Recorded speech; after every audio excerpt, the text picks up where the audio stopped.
Everything started on a sunny Saturday afternoon, the kind of day that feels perfect for a quiet weekend by the pool. But what unfolded was far from ordinary.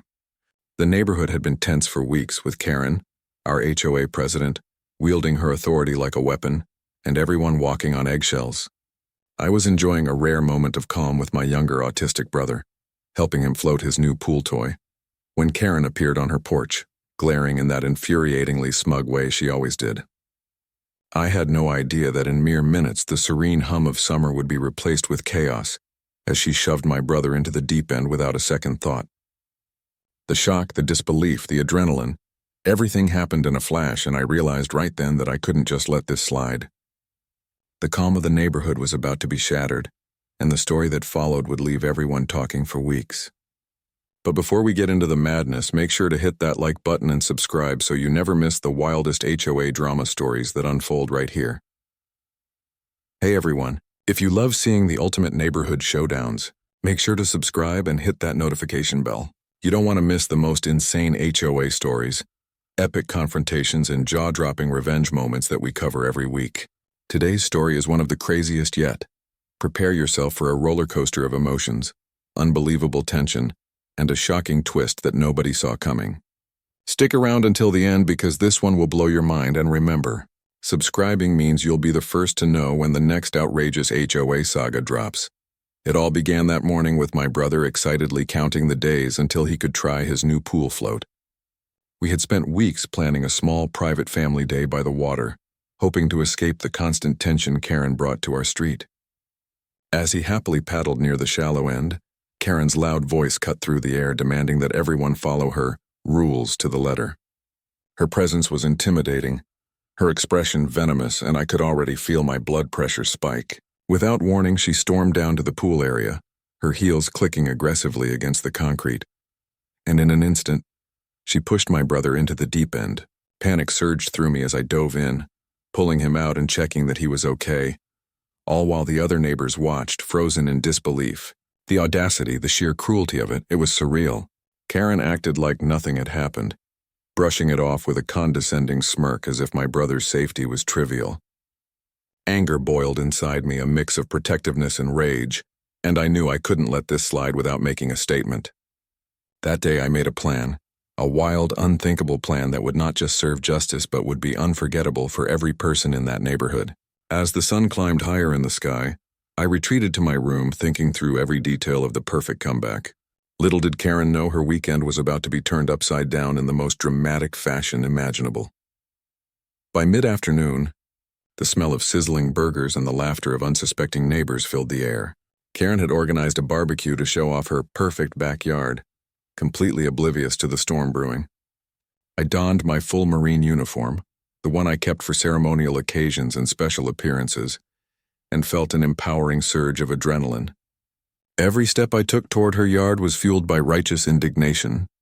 I could hear the laughter, the casual chatter, the clinking of drinks, and it only made the plan sharper in my mind.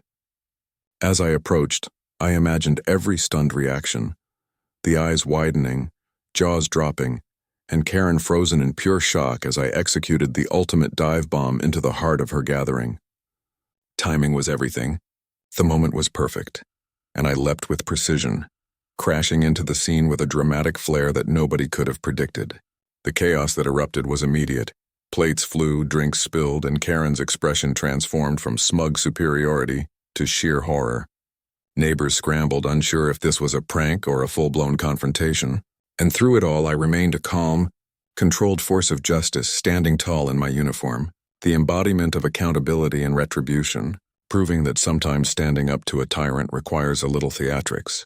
From that moment on, the neighborhood dynamic shifted, gossip spreading like wildfire as everyone recounted the unbelievable scene they had just witnessed. What followed would further reveal Karen's true character and how far she was willing to go to protect her facade. In the aftermath of the dive bomb, the poolside was transformed into a battlefield of chaos and confusion. Karen, drenched and furious, tried desperately to regain control, barking orders and pointing fingers, but no one took her seriously anymore. Her authority had been shattered in the span of seconds, replaced by stunned silence, whispers, and incredulous stares from every direction. I could see the regret flicker in her eyes, quickly masked by defiance as neighbors began recounting the stories of her past tyranny, instances of petty fines, unreasonable demands, and relentless scrutiny. I felt a quiet satisfaction as the crowd, once intimidated by her, now witnessed the reality of her arrogance. My brother, safe and sound, looked up at me with wide, trusting eyes, unaware of the spectacle but content in the fact that justice had been served. Every detail mattered, from the way the sunlight reflected off the pool water to the expressions frozen on every face. The neighborhood felt electric, buzzing with stories and speculation. Karen attempted to salvage the situation, but her words fell flat, drowned out by laughter, murmurs of admiration for what had just happened, and the undeniable sense that her reign of control was ending. It was a dramatic turning point, one that would be recounted for months in hushed tones and shared videos. The day had started with an act of cruelty, but ended with a display of courage, unity, and the kind of dramatic flair only a carefully executed plan could deliver. Even after the immediate chaos, the ripple effects continued to unfold. Karen's attempts at damage control were met with disbelief and mockery, her neighbors now emboldened, realizing that standing up to her was possible. I spent the evening quietly observing from a distance, witnessing conversations and whispers that solidified the shift in power dynamics. My brother, safe and smiling, reminded me why every risk and every bold move was worth it. The story didn't end with a single dive. It evolved into a legend of the neighborhood, one that taught lessons about courage, standing up for loved ones, and the importance of confronting injustice head-on.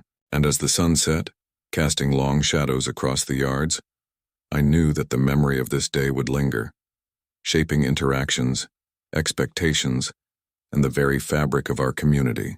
The spectacle of that Saturday wasn't just about revenge, it was about sending a message, one that even Karen could not ignore. The neighborhood would never forget the audacity, the drama, and the undeniable proof that sometimes justice comes in the most unexpected forms.